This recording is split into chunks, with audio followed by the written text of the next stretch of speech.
In the name of Allah, the Beneficent, the Merciful, I bear witness there is no God but Allah. Muhammad is his messenger. And the Honorable Minister Louis Farrakhan is our divine reminder and warner that's in our midst. Welcome to another episode of the Jock Brothers Presents Let Us Make Man. This is a show of brothers that desires nothing more than to present to you a positive image as to what a striving man of God should be. For we all are family men who love our children. We all are businessmen. We all are youth mentors. And we all work hard in our communities to make it a decent and safe place to live. When putting this podcast together, we decided to govern our actions by three rules. One was to put God first in all that we do. Two was to present content to podcasts that can make you a better you. And three, to showcase brotherhood and unity amongst men that you can be proud of.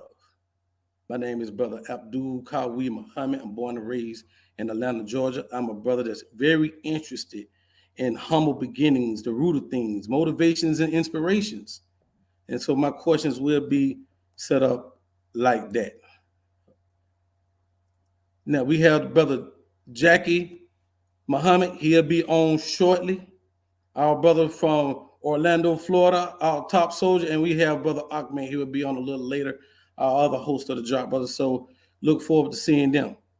Now, for those that always tune in to Jock Brothers, we appreciate you, especially those that has been rocking with us since day one. I mean, words cannot express how much we appreciate and love the fact that you support us the way that you do. When you could be doing so many other things, you decide to tune in to Jock Brothers. And for those that support us with financial donations, all praises are due to a lot of you. We thank you. Words cannot express how much we appreciate that. And if you want to continue to donate to the Jock Brothers platform, and I got to engineer it, I got the everything in this show.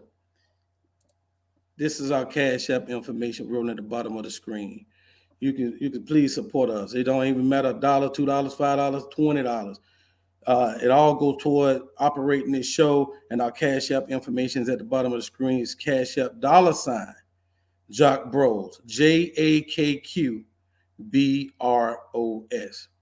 Now, Jock Brothers, we try not to be just any old podcast that give you a show. We actually try to get highly involved with the community. So we will soon, and I got to put I want to start doing something to support the youth that we mentor. Also, we have a prison initiative that we've been showcasing for the last 2 years, and we're trying to put the baddest, boldest paper, the Final Call newspaper, behind bars to our brothers and sisters that's locked up right now. No better way, no better gift to give somebody than that's locked up than the Final Call newspaper. And we ask that the Jock Nation get involved with that. Again, you can Cash App us. It's the Cash App information is rolling at the bottom of the screen. So $18 to give them a 3-month subscription to the Final Call. I usually do more of those. But a $30 donation would give them a 6-month subscription of the Final Call behind bars. And of course, a $60 donation would give them a 1-year subscription to the Final Call newspaper. And based on what the donation looked like, we'll know exactly which donation that you gave for. So if you send in $60, we already know that's a 1-year subscription to the Final Call newspaper to one of our brothers and sisters. So get behind that. And now, of course, the Jock Brothers do not know 1,000 inmates. I don't know 1,000 inmates. And so we have set up this email just to receive that information. jockbrothersviewers@gmail.com. So if you know of anybody that's incarcerated that would love to get a subscription to the Final Call newspaper, please send the information right here. Their name, the inmate number, the facility they work at. If you know the name of their chaplain, that's tremendous help for us. And I'm telling you, the chaplain, getting past them is the biggest hurdle in this endeavor. So if whatever information you can give us to make that a reality, please send that. With no further ado, I'm finished with the commercial. Let's get to the show. I see my little sister Karima just logged on. I don't see her. She logged right back off. We're gonna roll with her first. Sister Karima, are you there? Sister, make sure make sure I got her name right. Samara. Sister Samara, are you there?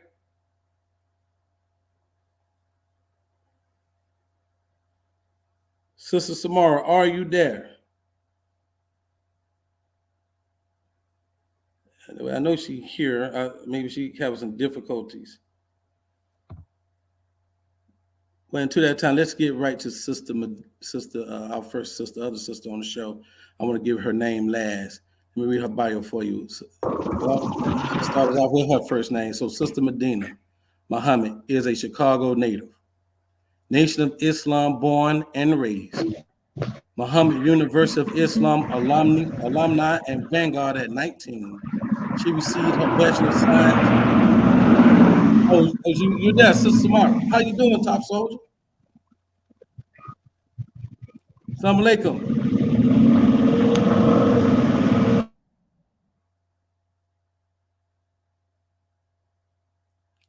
Assalamu alaikum. Can you hear me, ma'am? Sister Samara? I'm here. Praise be to Allah. So I want everybody to meet Sister Samara. She's a very young sister. I think she's around like 14, maybe 15 years of age. Her mom is a dedicated sister in the ranks. I mean, I think she's at every meeting that we ever have. She's a independent merchant that seems to be doing very well. This is her daughter that assists her. Her daughter has learned how to speak Arabic fluently and is very close to learning or memorizing and reciting the Holy Quran. But no further ado, I want you to meet Sister Samara Muhammad. Assalamu alaikum, ma'am.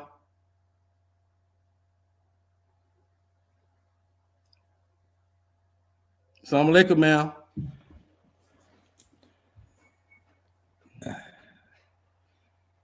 Sister Samara. Walaikum salam. How you doing, ma'am? I'm doing good. How about you? I'm well. So tell us about what the story is that you can very nearly recite the Holy Quran. Tell us about that. I'm not the best, but I am very well, very, very well. That's right. So have you attempted to recite the entire Quran?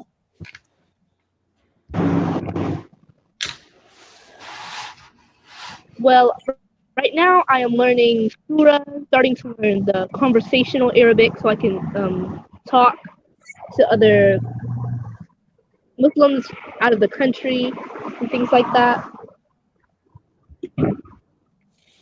What got you interested in wanting to recite the Quran in the way that you was reciting it?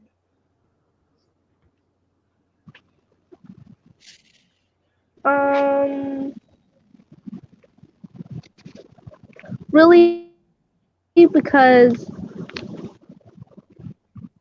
what's it? Oh well, my father, he speaks Arabic. He gave. Her reception is. Yeah, she's in a bad area. She's in a terrible area. Yeah. She's in class actually. She's coming out on her break to do this show. She's doing a class right now, so this is her break. Oh wow. And she's just talking. Right. She don't even know she froze. Yeah, she doesn't know. Yeah, so Samara, we didn't hear a word you said. You in a really bad area for reception, and you was totally froze the entire time. Okay, there. Me? I can hear you now. So can you what was your motivation? Yes, ma'am. Go ahead. You can hear me? Yes, sir. Yes, ma'am. Okay. Yes, ma'am. Don't be in the street. That reception. Can you hear it now? Yes, ma'am. We can hear you. I guess I really wanted to speak Arabic because it's good to know a few languages because a lot of children or young adults these days don't really know other languages, or they can only speak English, or some of them can't even speak English. So I think it's important to know many languages so you can.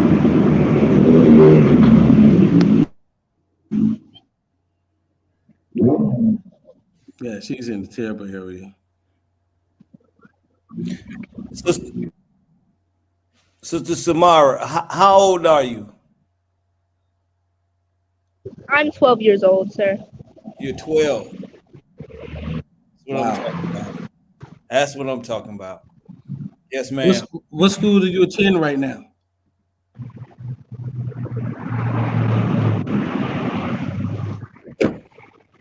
She can't. Yeah, we may have to Yeah, we might have to re-invite her yeah, to we'll reinvite. Definitely. to a part three. We just absolutely can't hear you in the noise in the background. It drowns you out. So Samara, look, we appreciate you taking the time to come to the show. We know you're in school right now.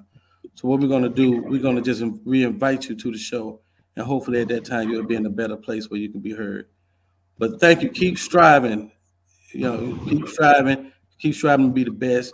I see you around, and we'll work everything out. Okay. So, salam alaikum. Okay. Salam alaikum. Alaikum salam. All right. So let's get to our sister out of Chicago. I was reading. I was starting on her bike. I started it again. So Medina Muhammad is a Chicago native. Nation of Islam, born and raised, Muhammad University of Islam alumni and vanguard at 19. She received her Bachelor of Science in Neuroscience at the University of Illinois at Chicago.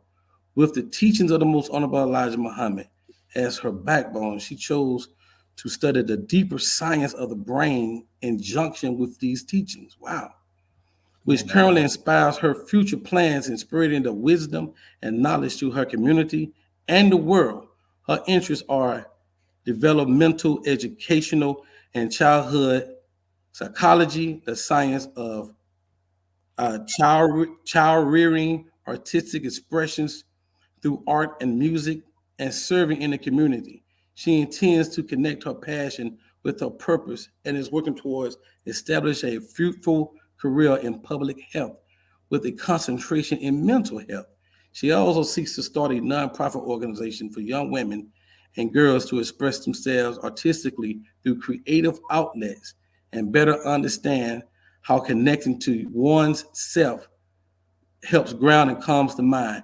Coping with these studies with other interests of hers, like writing, mentorship, and service as a whole. She wants to provide a platform to promote conscious parenting, intentional living, and youth encouragement through positive self expression. Since 2019, she has coached various groups of young girls, aged between 10 and 20, in leadership, sisterhood, and togetherness. At her university, she played the role of public outreach chair for a national organization with over 500 active chapters focused on peer-to-peer mental health support, sharing of researches, and creating a safe space for all people. As she continues on her career journey, she wants to deeply study the elements of childhood rearing, particularly in the Black community, that contribute to brain development and decision making as the young get older. This research will provide insight and work to address some of the main problems that are faced in Black and Brown communities, such as social violence, domestic violence, self directed violence, poverty, low self esteem, bullying, peer pressure, and some of the less systemic issues many Black youths encounter. With no further ado, I present to you our top soldier out of Chicago, Sister Medina Muhammad. Assalamu alaikum. Wa alaikum salam. You are answering a lot of prayers. Praise be to Allah. you you are answering a lot of prayers. I mean, parenting. You want to influence the mind of the youth. I mean, this is beautiful. You know, Praise be to Allah. what led you that way? Well, we know it was. What led you that way?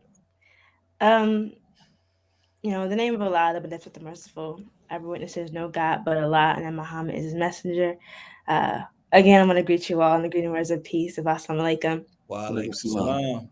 I would say what led me that way is, growing up as a young Black girl, being Muslim, going to Muhammad University, and seeing the world from a standpoint of a Muslim, you start to see how bad the condition is, because we're always taught the reality of what conditions that we should be and who we are. So when we have the knowledge of our own selves, it's much easier to see how our people don't have the knowledge of themselves.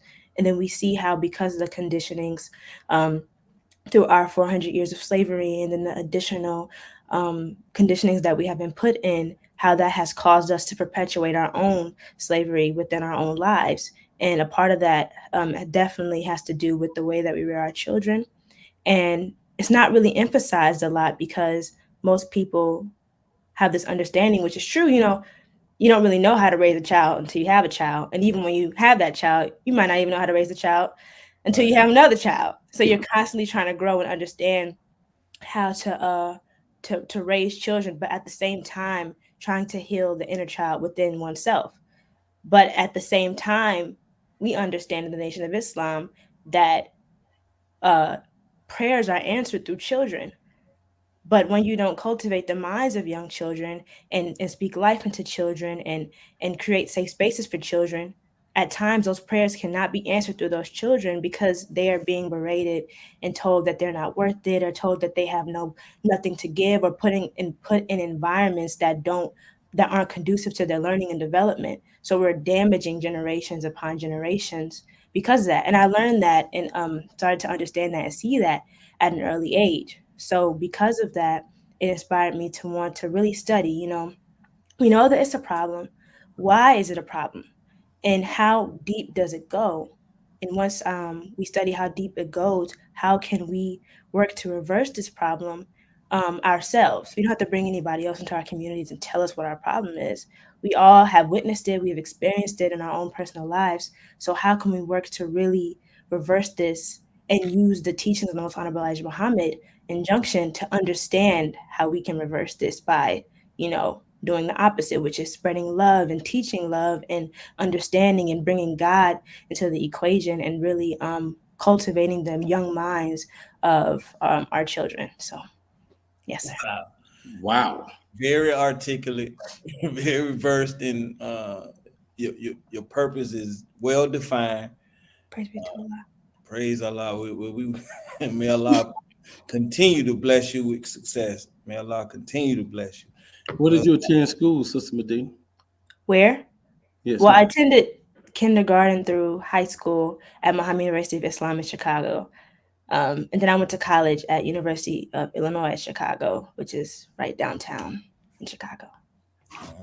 Was it a major transition from you going to a whole Muslim school to like a public college, like a non-private school? Was it a big transition for you?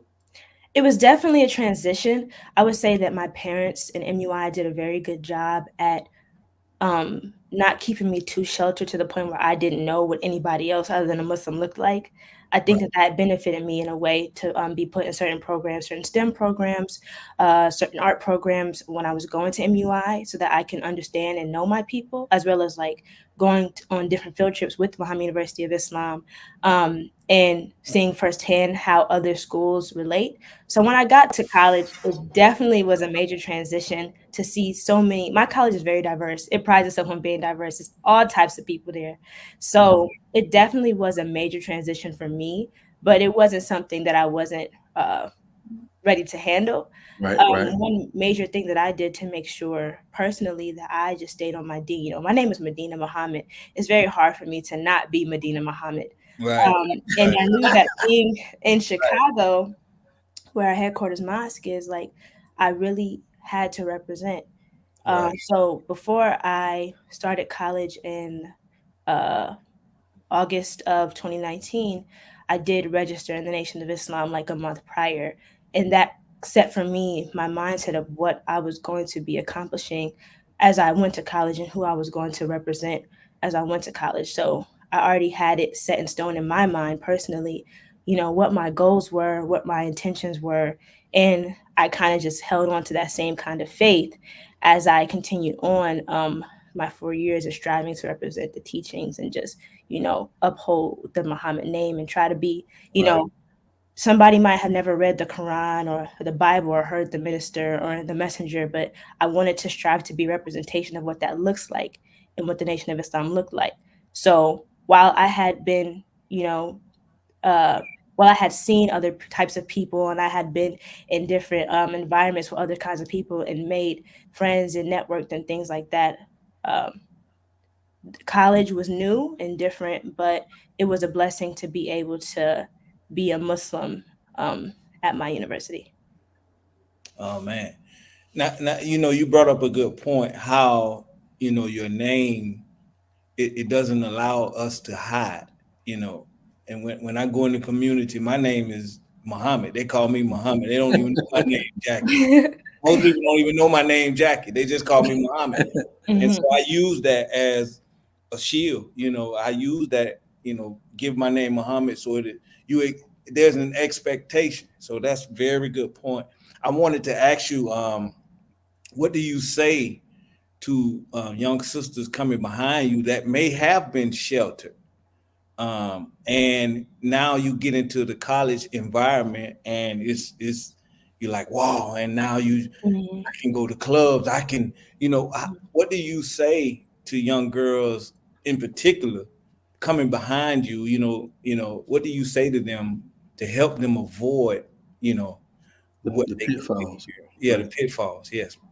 Well, the enemy is real, and he's always going to make evil fair seeming, and sometimes it's very fair seeming. And I really try to stay in reality when it comes to talking to the young girls, because it's not like certain things are not going to be attractive to you, but I really try to emphasize, you have to be yourself, and deep down when you look in the mirror, that yourself is a righteous Muslim, and it's not what anybody else is trying to make you, and you know how valuable the teachings are, you know how valuable you are, so why go and look towards something when these people that have these things are looking for you and looking for what you have to better their own lives? I also I say to them as well, whatever you want to do, if you feel sheltered, never feel like you can't ask your parents to give you more opportunities. Whatever you want to do, make those connections. If you want to go out in the community, if you want to be a part of different programs, if you want to further yourself, do not be afraid to ask your parents or people around you to give you that experience, because that experience is key. Sometimes I'm not a parent, but I can speak for a lot of the experiences where I've viewed certain parents are just so afraid of the world that they keep their children so sheltered to the point where they can't even have a any type of understanding of what the world looks like. So of course, if you keep a child from the world for their entire life, they're when they get out there, they're gonna be like, oh my God, like they're gonna be so ready to just give in and go against everything they ever learned. When you give the child, healthy doses of the good things, that the good parts of what the world has to offer, whether it's Come on. arts, science, STEM Come on. programs, music, whatever the child is interested in doing, and help cultivating that and bridging the gap with the communities, because Master Fard Muhammad came to, make us friends of all walks of life. If we give our children those types of things, especially the young girls, when they get out into the world, they won't be so ready to just turn away. And additional to that, I would say that I always encourage the people that are younger than me to find people they're comfortable with talking to. Because a lot of times people make decisions, especially young women, they make decisions without talking to people because they don't feel comfortable with anybody that's around them. But Mm. I would say if you have people in your circle, adults, older peers that you can talk to, when you find yourself saying like, maybe I want to go to this party, maybe I want to go drink, maybe I want to go do this, like you have somebody in your corner, you could be like, hey, let me run something by you, and they're gonna be like, if they are that person in your life that is holding you accountable, they'll be like, probably not the best idea. And that'll keep you grounded into understanding, like, I have people around me that care about me enough to not let me go down a path that might not be helpful for me. Beautiful, beautiful. Um, wow, you're getting a lot of responses, Sister Medina. Everybody's loving what you bring to the table. Praise be to Allah. We had a chance to talk last night. I know you're currently working. Can you tell people what you're currently doing right now? Yes, sir. It's a little bit of a mouthful, which is why it's a little hard to explain it. But I work at the University of Chicago in their Institute for Translational Medicine as an administrative assistant for one of their clusters. And what we do is we assist with community health programs around community research activities and partnering with faculty and staff and community members. So it's a lot of community service, community outreach, and just bringing the research and information to our community to bridge the gaps between doctors and community members. They got the right person. Praise be to Allah. What inspired you to get into? I mean, maybe you answered it. Maybe I missed it. But what inspired you to get into the study of neuroscience? Okay. Well, I do first want to thank everybody saying in the comments. I do want to say her by name, my mother and my father. My mother, Sister Lisa R. Muhammad, is the reason why I'm here today. And of course, my father, Brother Daryl Muhammad, is also the reason why I'm here today. So one. And two, back to what I was saying originally, like growing up, I've always had an observant type of demeanor when it came to watching the environments around me and the people around me. And I saw the good things and I also saw the bad things. And I just kind of wondered, like a philosopher, even at a young age, like, why do people do the things that they do? Why would somebody say this to a person? Why would somebody do this thing to a person? What's the reason? So I wanted to go into neuroscience to really try to understand like the underpinnings of the reasons why people do things, and then try to find like a logical way to kind of reverse those types of thoughts by making people understand. Because what I try to say all the time is that the reasons that people are what they are just symptoms of other things. Somebody might be really mean to you today, but there's a reason behind that. Somebody might be what you might deem as a terrible parent, or somebody might be a real problem child. And you're like, oh, and what you're doing is you're condemning what they are at this moment. But those are symptoms of something else. So I studied neuroscience to try and understand what are the cause of the symptoms that we have in our communities, in our girls and our boys. What are the reasons why we do the things that we do, and how we can go from being, these young impressionable children to becoming, violent and depressed and all these different things that we exhibit in our lives. So beautiful. So let me ask you a question. So I don't know if you put much thought to this. I know you in your current grind trying to get, through school and getting into your profession. But what's the big picture? What's the I guess the end goal for you? And how big do you want this to be for you? Well, it's the passion of my life, helping people, serving people, being of service. I guess as big as the minister's vision, as big as the messenger's vision is how big my vision can be. And ultimately, I just strive to be a vessel of them through the work that I want to do. I just strive to be a vessel of them. It's not anything that I'm making up in myself. It's something that was put in me by Allah. And it hopefully and prayerfully, it works to the betterment and the expansion of our nation. I do intend to have my own organizations and to do my own partnerships and own networking to further start this initiative of really tapping into the minds of young women, and allowing us to express ourselves through creativity and art, as well as understanding our mental health and how good we can be and how great we can be mentally if we just understood it. But yes, as far as the minister's vision, raising up the mentally dead and getting all of Allah's people, that's as big as I desire. But I just strive to be a vessel in any way that I can. Yeah.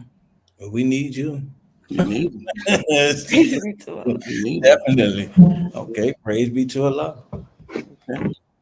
But well, look, Sister McDonald, hold tight. We're going to get into our conversations with our top soldier right here. He seemed to have a really big squad of viewers on. Yes, sir. Yes, yes, man. And so look, everybody that's seeing this, as you saw Sister Medina, she was fantastic. She's awesome. Our future is bright with the sister. No doubt about that. Please share this show. If everybody just tuned in, please just hit share. Ask everybody that you share that you share with to subscribe. And we're finna get into this other splendid young man that we invited to the show. Let me get his bio out. It says his name is Jabri Muhammad. I did pronounce that correct, right?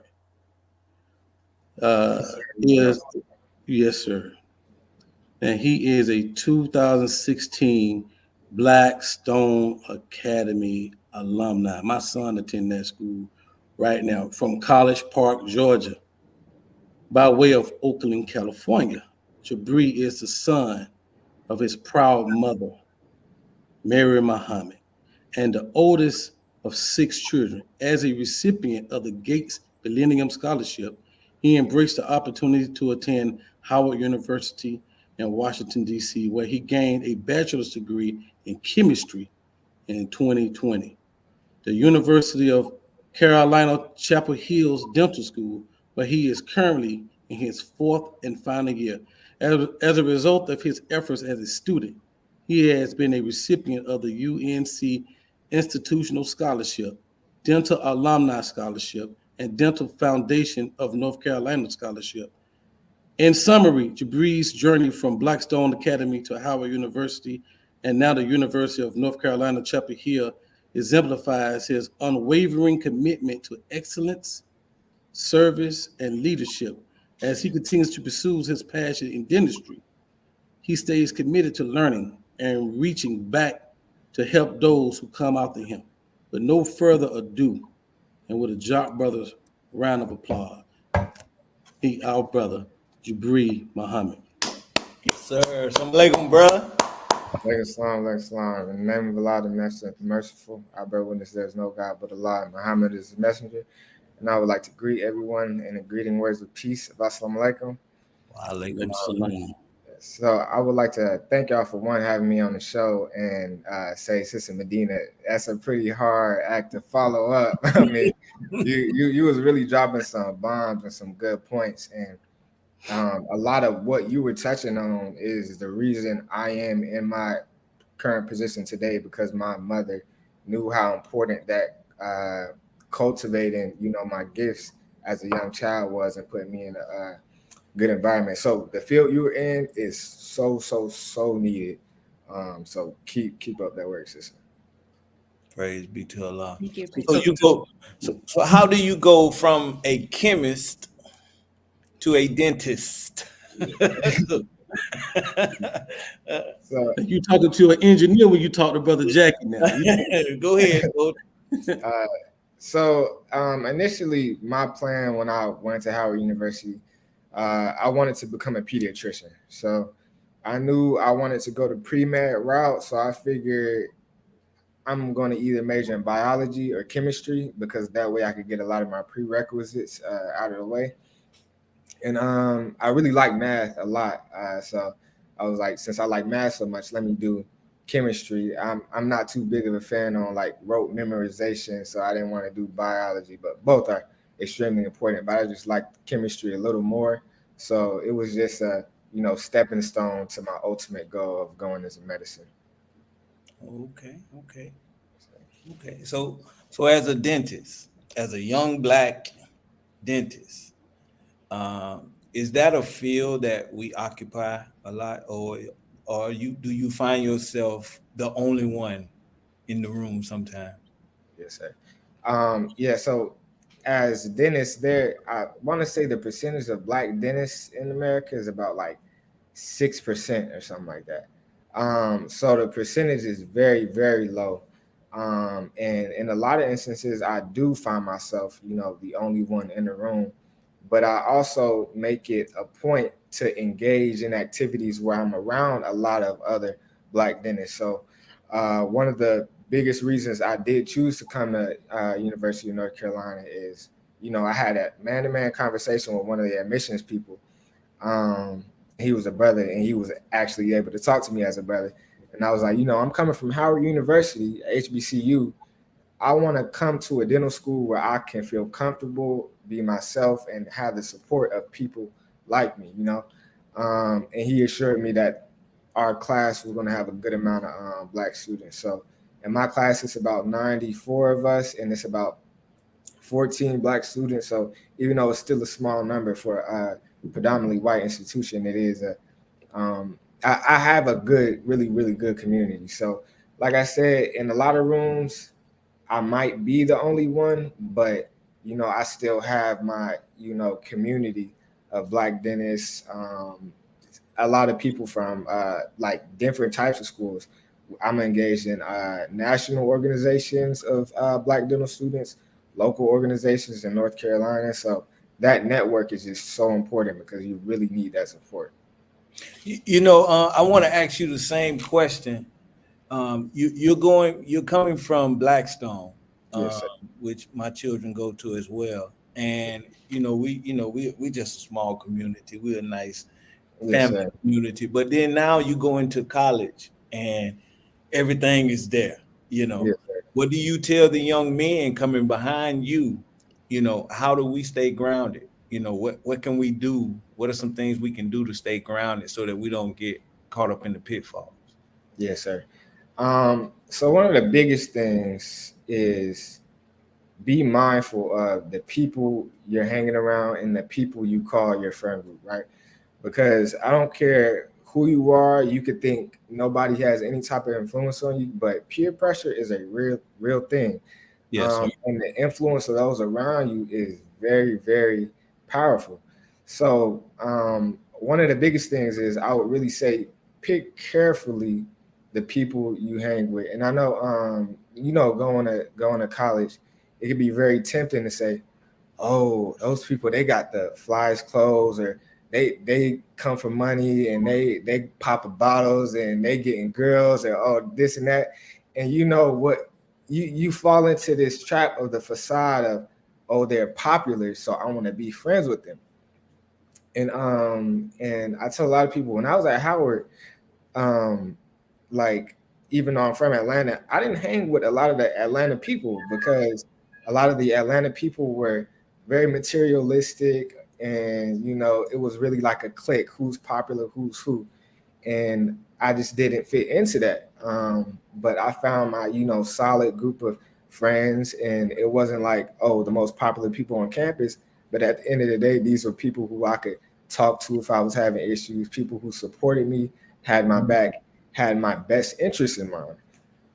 Meanwhile, some of the most popular students who was on campus end up failing out, or end up graduating with a degree that they don't even want to use or anything. So one of the biggest things, be mindful of the people you hang around, because that does have a very large impact, and stay connected to the people you have from back home.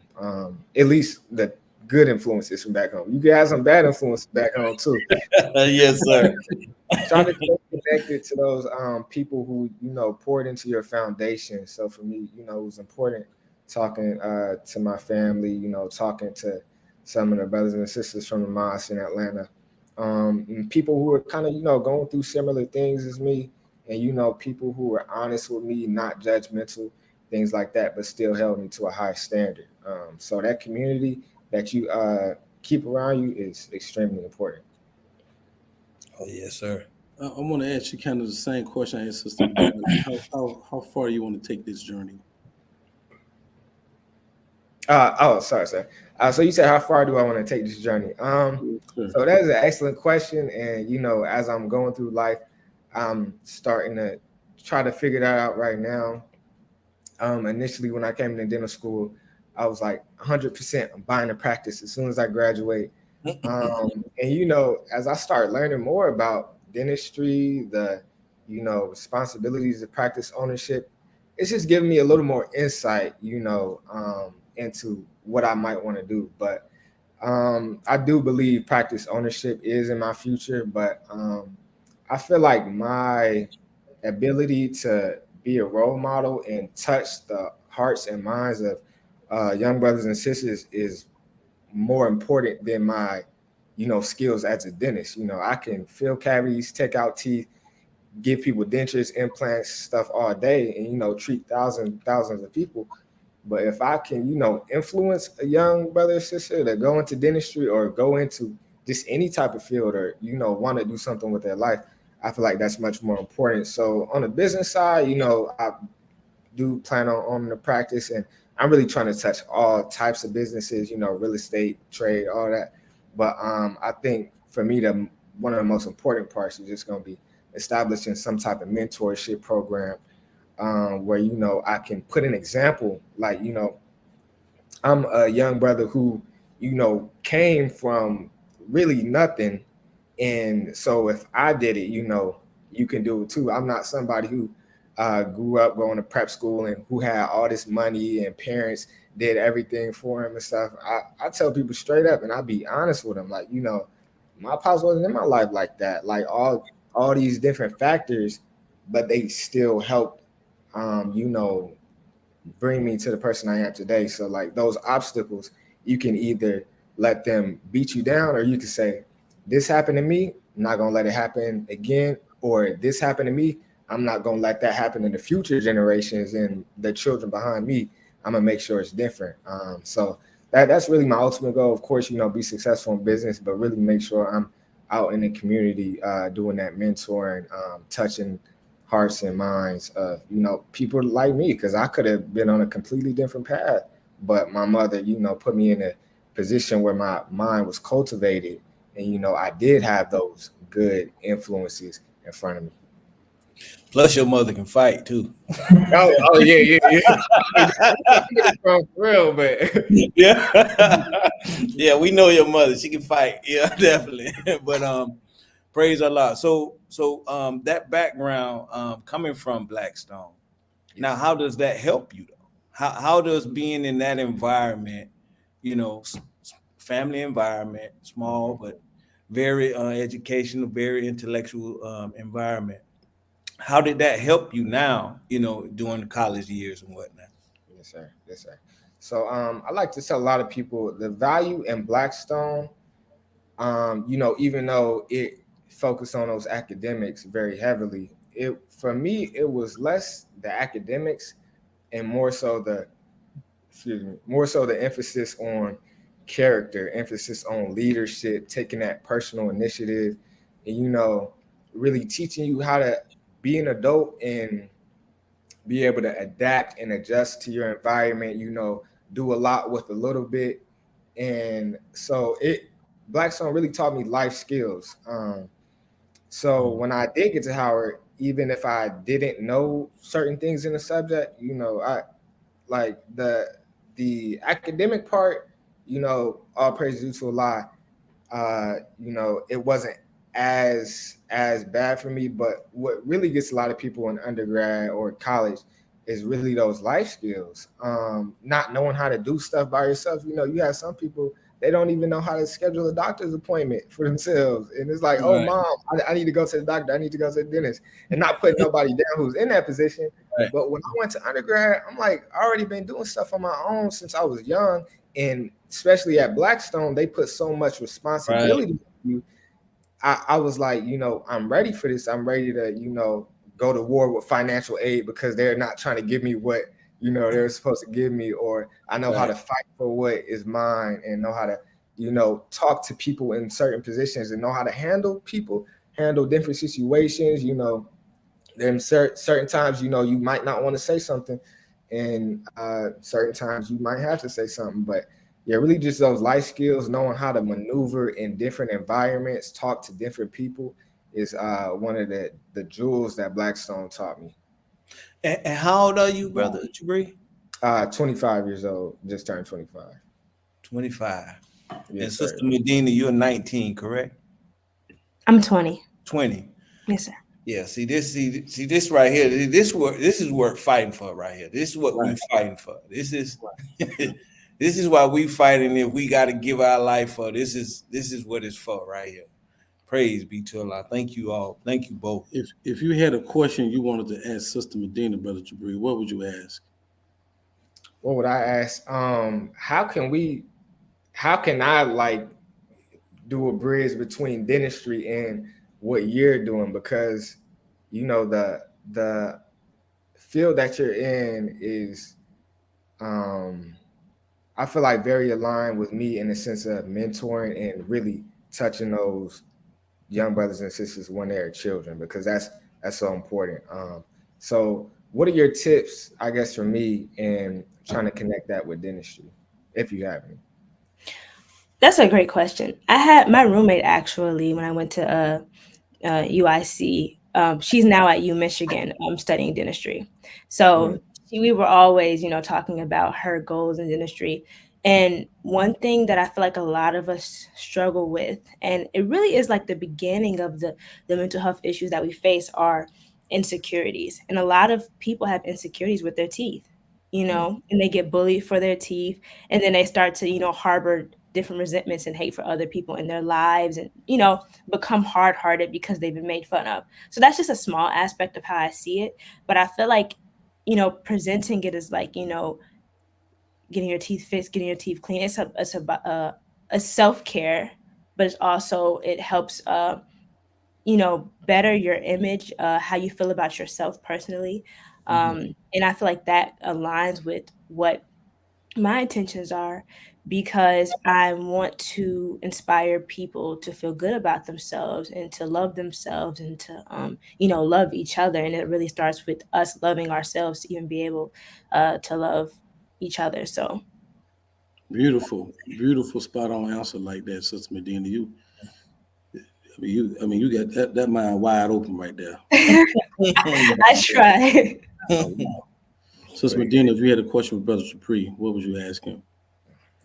I would ask Brother Jabri, um,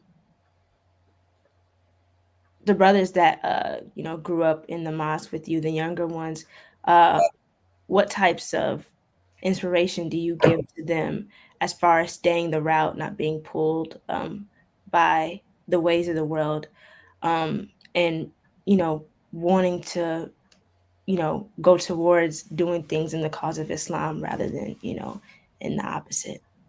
mm.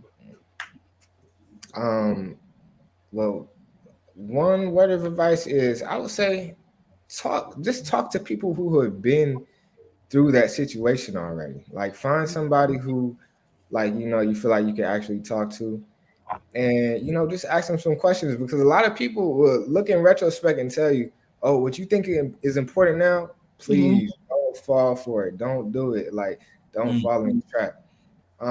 So and it all kind of stems back to like having that circle around you, and that circle doesn't just mean peers your age, having somebody a little bit older than you, somebody who's middle age, older, because you can gain knowledge from any level. I learned stuff from my little siblings who Right. 9, 10 years old. You got to be humble enough to be able to, that's true. get knowledge from wherever you can.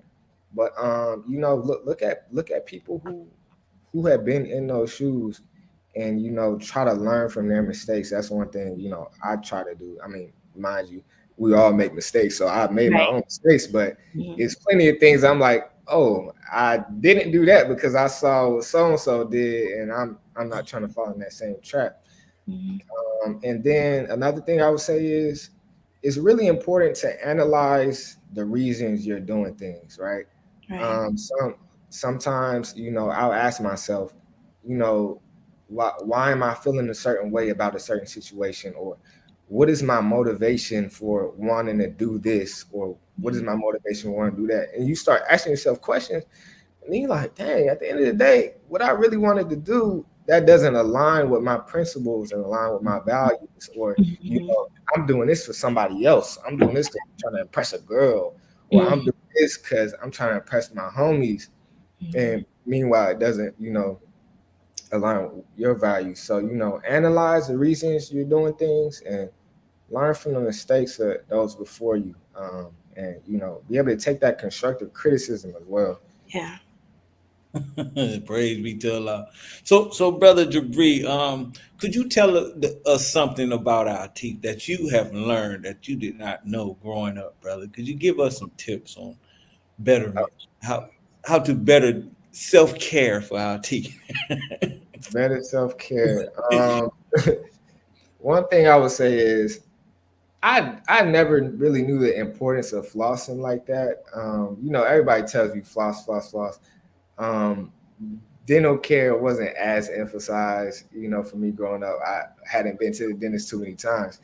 So, when I got to dental school, a lot of people think your gums bleeding when you brush your teeth is a normal thing.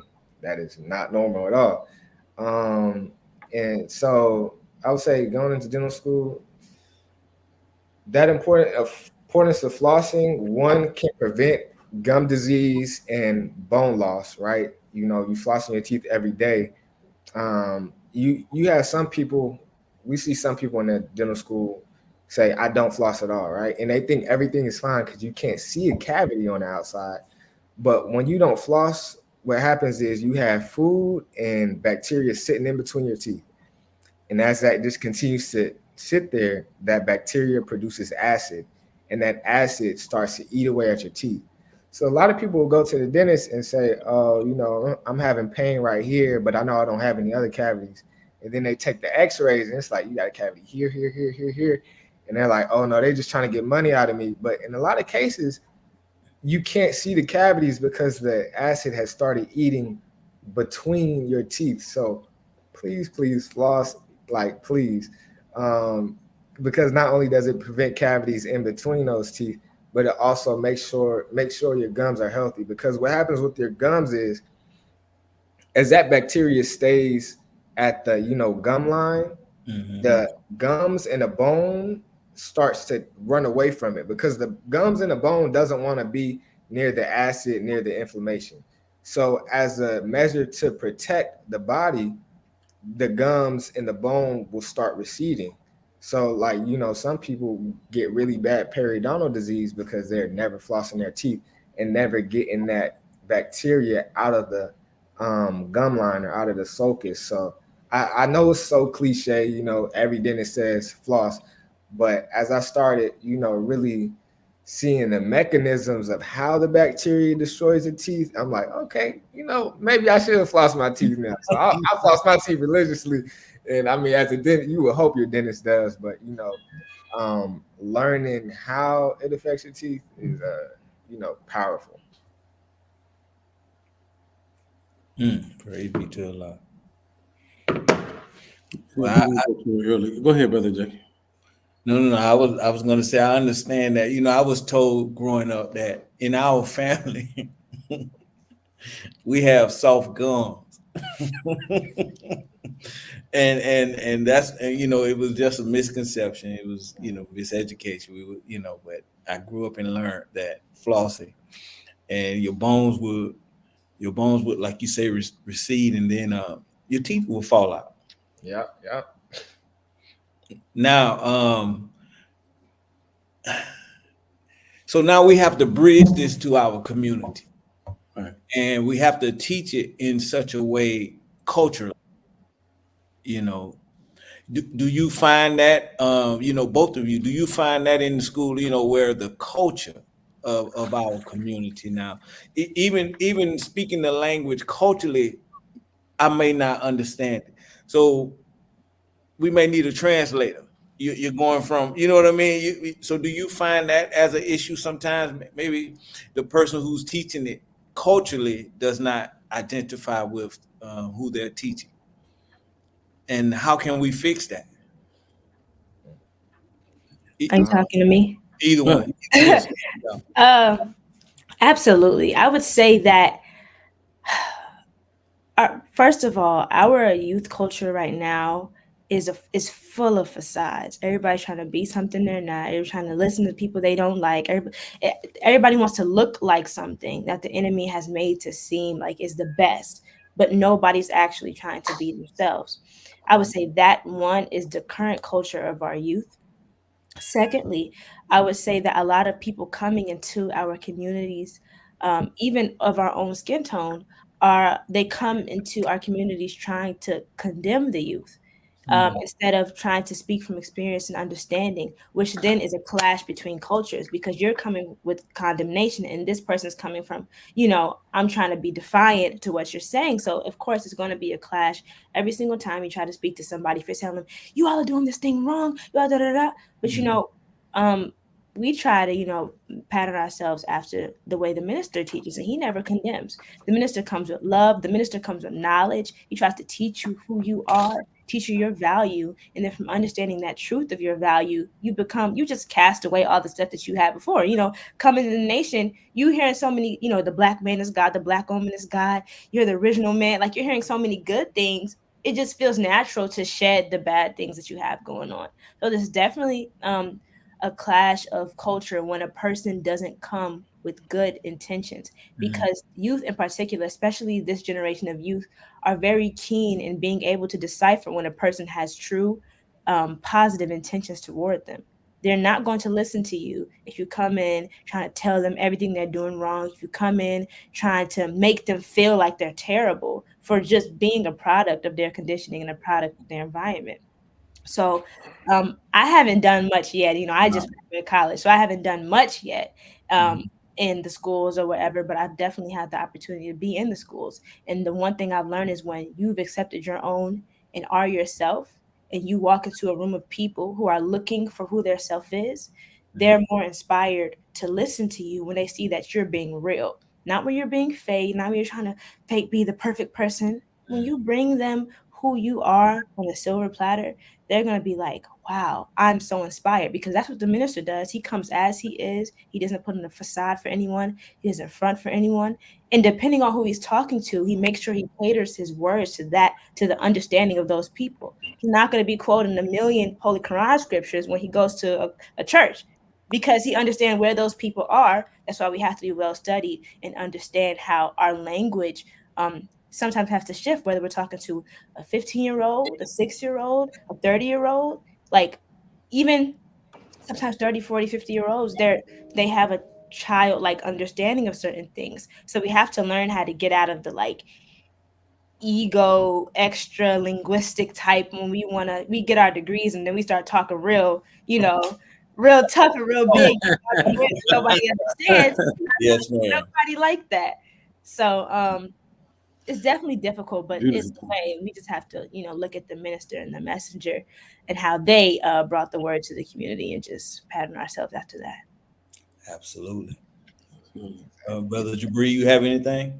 Sister Medina, it's really, really hard to add anything to that. But, Please. yeah, I really just want to say, like, I agree 100,000% what you said. Honestly, you took a lot of the points I was trying to formulate in my head. But just to echo what you were saying, yeah, to me, some of the most important things are meet the people where they're at.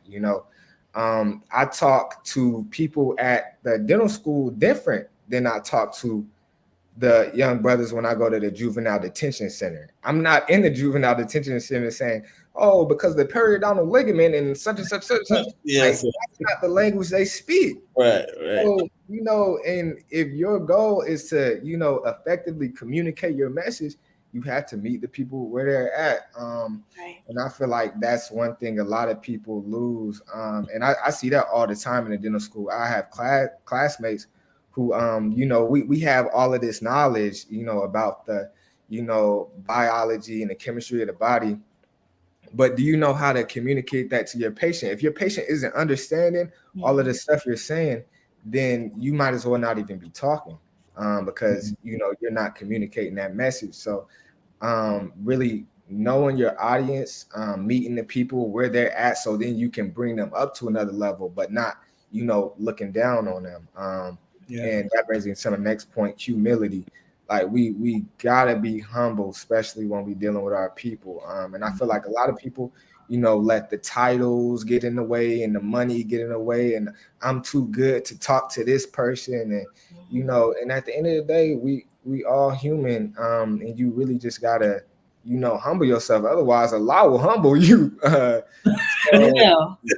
Definitely. Yes, you will. Yes, So, teaching, brother. just be down to earth, because you never know, the person who's in a low position or what you perceive as a low position, they have so much untapped potential, but they never had anybody to help pour that out of them. So yeah, being humble and really meeting the people where they are is extremely important. I got Praise a be quick. to the Lord. But we at Right. the 8 o'clock hour, Ahmed. I got you when we come out from the commercial break. Yes. Beautiful, beautiful show. I just want everybody to know that Brother Jabreed's grandmother, she's tuned in all the way from West Africa to see her grandson. So we got another continent checking out the brother right now. Yeah, brother. She Brother, tuned in at 12 o'clock noon today, brother. She sent us a message. Make sure y'all have my grandson on, and I need him to be well represented. praise She let be us to know Allah. early, brother. Praise be to Allah. All right, Jock Nation. So as you can see, this is another one. This is a beautiful show, showing the unwrapped gifts that we have in our community. And we want to thank you once again for helping us through our Cash App, $ Jock Bros. This helps us bring the shows that you want to see. It helps us get the information out. It helps us with everything that we're doing. I mean, we have to buy Ahmed a suit. We have to get Kawi some ties. No, we just kidding. We don't use that for ourselves, but definitely we thank you for supporting us. We ask that you please support our initiative with the final call. As you can see, the minister is making offensive moves, and we want to get that final call behind those walls, in the belly of the beast, in the jails, in the juveniles, in the prisons, to our brothers and sisters who are locked up. So we ask you to support that initiative, the final call initiative. And if you have someone who you would like for us to get that final call to, please put that in this email, put their information in this email. And if you can give us the chaplain information, all of the information you can give us concerning that prison, please, because there's always some hoops to jump. We have to bend this way, we have to turn this way. So we definitely need all the information you can give us, and please send it to this email address, jockbrothersviewers@gmail.com. We ask you to like and share. Please go to YouTube, like, subscribe, and then share it. If you have a Facebook page, share. And that's all I have, Brother Kawi. Back to you, sir. Praise be to Allah. Brother Ahmed, go ahead, brother. Yes, sir. Assalamu alaikum to the panel. Lake Slum. Question I had is to both of you. When you're dealing with, like, we're youth mentors, and we teach the young brothers about their vision and their goals, how to create a vision board. If you could remember back as a younger individual, did you see yourself getting to the point where you are now? Did you set goals? Was it in your vision to get to this point where you're at? I can touch on that. It was definitely in my goals. And for me, I more so had an attitude of I have no other choice. I got to get it by any means necessary. Like I can't continue life like this, so I gotta elevate somehow. So and that was instilled in me from a child. My mom was like, you gonna be something. You're gonna be a doctor, or something. So for me, it literally was no choice. I'm like, I got to elevate my family to the next level, and Right. I worked with that mindset. Make sure I get it done by any means necessary. And of course, on my vision board, I had the Dodge Charger, which I'm still in love with, and I'm gonna get once I get some money, inshallah. And, I had the nice house, on there, and I had my material things on there, but also I had those things of value to me, like my family, my nation, land, things of that sort. So the goals are definitely important, and yeah, I had a lot of goals when I was young. Mm-hmm. Sister. Yes, sir. It's funny because I have my vision board next to me, but I'm not gonna pull it out right now. I want to see Pull it. it I out. want to see it. You want to see it? Hopefully, I'll knock everything over. This is like 2019-ish. Come on, sister. That's Wow. I didn't make this in school. I think I made it like the time where I just started college. But I I would say that my vision for myself, I just knew that I was going to be great, and I prayed that I would touch people. And I didn't know what that was going to look like. I just know that I really cared about people. I really cared about our condition deeply, and I just wanted to touch people. So no matter what route that I took, I just prayed that that would be something that would happen for me. Um, I love to write, so I could have went down the road of journalism. I could go to school and go for communications. I could do so many things, but I feel like the end goal is always for me. The end vision for myself. I just want to be great. I just want to touch people, and I just want to spread what Allah has given me to the people around me, and share that. So like on my vision board, I had things like, oh, make sure you work out, like you said, floss, stuff like that. But I also had things like, peace, make sure you, up your prayers, um, really hone in on your gifts, stuff like that. So it's always been in my vision as a Muslim to want to be somebody because we were always taught that we are somebody. So it's like, if we really are somebody, we really got to live up to that. And sometimes it's a lot of pressure. It's like, wow, you being taught that you're God. How will you like dignify that? How will you give that meaning? So MUI definitely instilled that in me, giving us the opportunity to really try to develop ourselves in different ways by going to the community, by representing ourselves at different universities and schools, field trips and things of that nature. Also, my parents, family members who also made sure that we were really active in the community, so we knew or had some type of interest in where we wanted to go.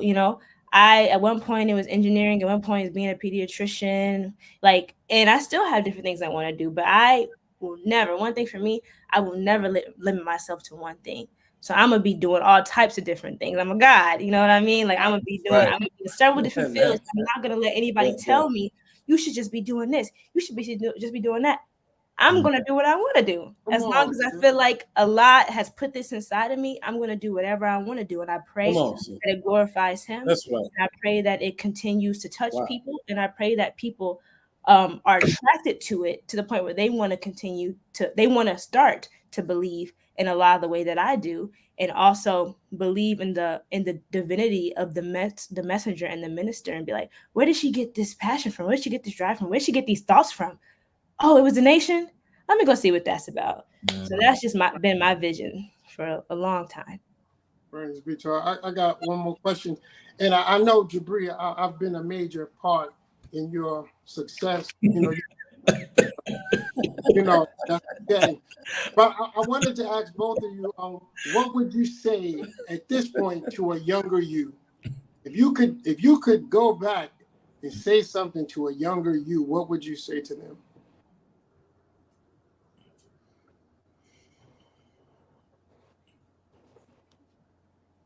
You caught him with that one, man. Oh man.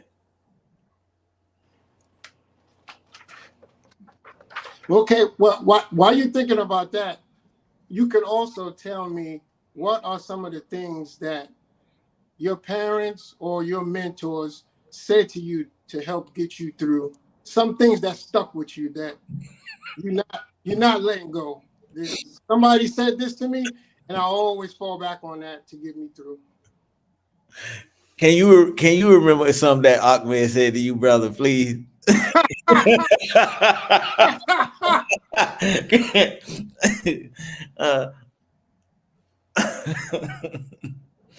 Oh man. I'm still thinking of the first question, but I feel like a few statements that have stuck with me. One, my mom used to always just tell us to be grateful. And you know, she would always reinforced that. So it's like no matter at what stage we were, like the car breaking down every week and it got a leaky sunroof and the door, we don't got handles on the doors, but we got a car. I'm grateful for that car. Right. Or like we living in a 2-bedroom apartment, me and all my siblings, and the neighbors got roaches that's coming over here and they shooting outside, but we got an apartment because we could have been homeless. So she always instilled in me, be grateful, because at the end of the day it could always be worse. So that be grateful, that gratitude, and that was also reinforced at Blackstone too. They used to make us write out gratitude lists, and as much as I used to hate it sometimes, every day writing down 10 things I'm grateful for. I'm like, I'm grateful for this, grateful for that. But it instilled in me that spirit of gratitude. Two, my mom always tells me, we planning a lot of plans, but a lot is the best of planners. And of course, that's from the teachings. But that's something my mom always would reinforce with us. So, a lot of times, things don't go your way, or, you may be very disappointed, but I will fall back on that. At the end of the day, this is a last plan. So let me be content with the fact that, this is his plan, and let me not stress too much on this or be too down. And so, be grateful. We planning a lot of plans. And then, another thing that Blackstone also reinforced a lot was the importance of goals, like goals.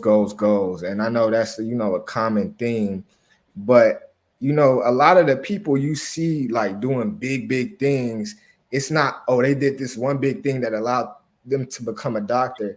It's a culmination, or a process of little tiny goals built upon each other. Deciding, okay, I'm gonna make sure I study for an hour for these classes once a day. That gets you A's, that lets you get into a school that lets you graduate. Or saying, I'm gonna work out at least 30 minutes a day. So it's these small goals, or saying I'm gonna read a book for 5 minutes, 10 minutes, and enhance that knowledge. And those small goals is what builds up to the big thing. So you just see on Instagram and Facebook, oh, this person, they did this big thing, but that's because they had those little tiny goals all along the way, and they were staying consistent and persevering. Because that's what separates the successful people from the non-successful people. It's billions and millions of smart people that's bums, and it's millions of talented people that's not doing nothing. But if you persevering and you really got that dedication, you can get through. But I know that was very long-winded. But yeah, those three things: be grateful, we planning a lot of plans, and keep some goals, please. But don't worry about the long-winded, bro. We need everything you say is valuable, bro. Believe that. Yeah. You don't know who's listening. Right. That's right. Yes. You want me to answer the same questions? I want you to answer all the same questions. Okay, so the first question, what would I tell my younger self? That's three things, but I feel like it's one sentence. I would tell my younger self to be patient, to love yourself, and to stay the course. And I just feel like that's a bit self-explanatory. I'm not sure I have to go deeper into it. But the next part is kind of in junction with it. Two things that I would say that have stuck with me more recently. I feel like sometime last year, maybe I was talking to somebody and I was telling them like, man, I feel like I'm getting old. Like, it's the whole nation baby mindset. Like if you're not 20 and have $1 million in your account, you just feel like you're not doing nothing yet. That's a nation baby mindset, huh? It drives me crazy sometimes. Oh. I was like, I feel like I'm getting old. I'm not doing anything. What am I going to do? Like I have so many dreams, but I don't know.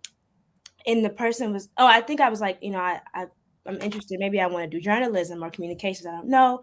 I just, I have all these things I want to do, but I haven't done it yet. And the person told me at the time, they were like, it's already real. You just have to accept it. And at the time, I'm like, I just hate people just be giving me cliche advice. Of course, it's already real. You have to accept it. But that's So true. All Allah has to say is be and it is, and we can do it in our own lives. But if we don't accept it for ourselves, it can never go into motion. If we don't, start working towards it for ourselves, it can never come into play. So that's the reality. And the second thing is, I guess it's more recent too as well. My mom always tells me this simple thing, and she says, pay charity first before you do anything else. When you get your check, whatever it is, when you get some money, pay charity first. That's because when That's you're giving to Allah, when you're giving to the cause, that's what helps further the cause, and Allah will give it back to you tenfold. And I feel like that can also apply spiritually, because every time. Sometimes we get so in our heads and in our egos, we want everything to serve us. Everything we do, we want it to benefit us in some kind of way. But that's not how we roll as Muslims. We do things out of the kindness of our heart without even seeking anything in return. But we know deep down that something's going to come in return. That's the blessing. That's the favor of Allah. So, yes, it's already reality. Everything you want is already in your reality. You just have to accept it. One. And two, to pay charity first before anything else, because Allah will always bless you and give you everything that you need when you give to Him. He only asks for a penny off of that. Right. Yes, sir. Yes. Thank you. Yes, anything else for you, Brother Jackie? Man, I'm well fed over here. Well fed too, brother. I'm full over here. Thank you, Brother Jabri. We're gonna go into closing comments at the end. Just think of something that I said to inspire you. You got a little time. All right. So we at the part of the show. We're doing final words. I'm gonna give Brother Jabri a little time to think about that. Let the sister go first. Sister Medina Muhammad, final words. Yes, sir. And to everybody else on here, I just want to thank you so much for inviting me. I want to thank Brother Student Minister Daniel for, recommending me. It was a surprise to me that he recommended me. But I thank everybody. I thank Allah for the opportunity. I thank the teachings of Elijah Muhammad for making me who I am. I thank my parents for giving birth to me.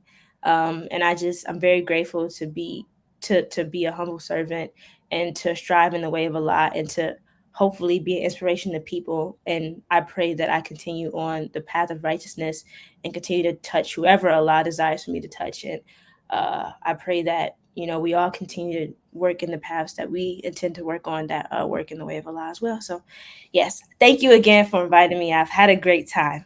Thank you so much. Thank you for accepting our invitation. Yes, sir. Wow. It was fantastic, Sister Medina. Thank you. Fantastic. Brother Jabri. All right, so I want to say, Brother Ahmed taught me everything I know, and how much money he just cashed at you, brother? That's how you do it, brother. On a serious note, I think my final words will be, this life that we have is just so precious. We see all the time, people young, losing their lives, all types of accidents. And it really makes you stop and think, like, this life is really precious. So every single day that you have, it's an opportunity to improve further, strengthen that relationship between you and Allah, and, really like improve your feelings about yourself. Because when you really start strengthening that relationship, it alters the chemistry in your brain and you're feeling good, feeling better. So I just want to encourage everybody, every day is an opportunity to improve. We have to continuously be striving to, improve, become better versions of ourselves. And, there are rough days, there are rough weeks, years, tragedies happen, trials and tribulations. But at the end of the day, like I was saying, we planning a lot of plans, but we have to take advantage of this life that we have because it's so precious. So we just got to keep grinding and keep the faith. Yes, sir. Praise be to God.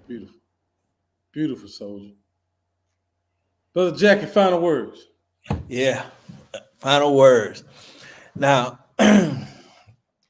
you all have proved why we need our own education system. That's right. That's right. You have proved why we need the Nation of Islam, our own environment. You have proved why we should pray before we decide to have children, so that our children will be an answer to our prayers.